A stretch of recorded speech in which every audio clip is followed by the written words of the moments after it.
Welcome to Force Kite and Wake, everybody. We're here in Charleston, South Carolina. We have Jason Slezak, the R&D director for Liquid Force, and we're here to talk a little bit more about the Liquid Force Solo. Jason, tell us a little bit more about the Solo. What makes it so different than any other kite I've ever seen out there?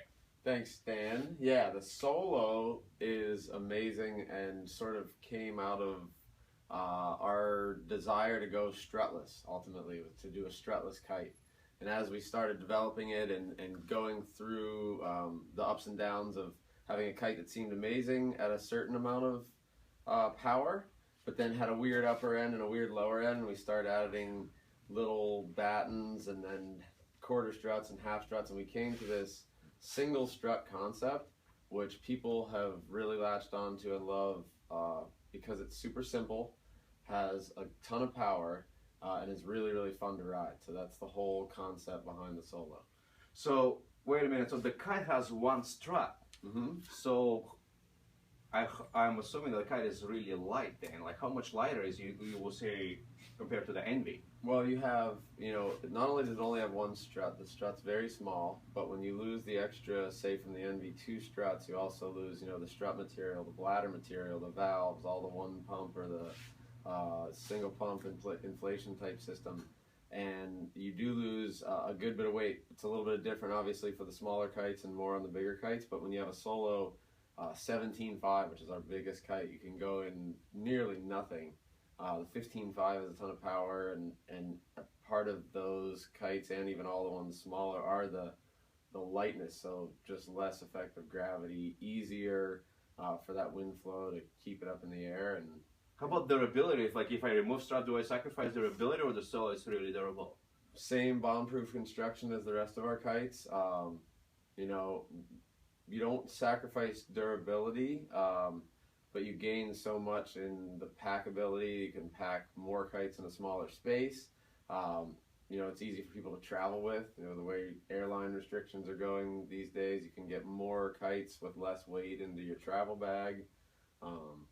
Go on a business trip, throw it in with your gear. If you get the kite, you get the kite. If not, you don't. There's all kind of benefits to the lighter weight Solo. Well, excellent. How about, how is the jumping on that kite? The jumping's awesome. You have a lot of hang time. You get a really good amount of float because of the power. Keeps you up in the air, doesn't drop you out of the sky. And then another key thing that people have been loving it for is the hydrofoiling. The foil boarders have been loving it again for that low end wind range and efficiency that it has. Alright, so I'm assuming that the kite flies really well under power, right? It's a really light construction here, so less weight in the sky.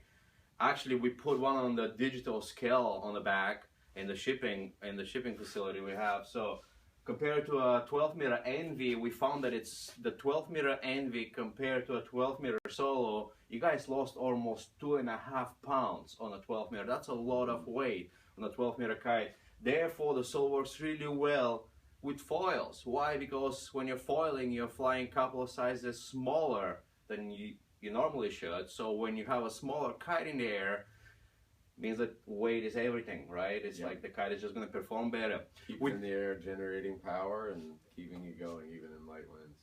Excellent. We teach a lot of kids here at Force Kite and Wake, and a lot of light females, so light riders really enjoy that kite simply because, like, I'm 200, I hope that I'm 200, but I'm 200-pound person, and I have so much strength to relaunch a kite in the deep water, in the current. What we found with the Solo was something unique. We put last weekend a 60-pound person, like he was 10 years old, Jake. He was able to relaunch even a 12 in the deep water with the Solo. That was amazing. The wind was light. The lighter person really enjoyed that kite. We're really happy with that.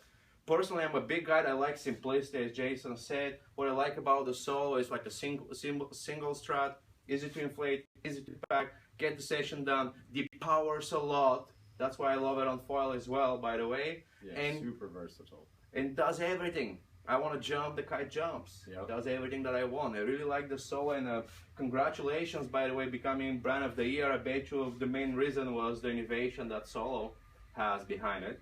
People have been loving it, and a lot of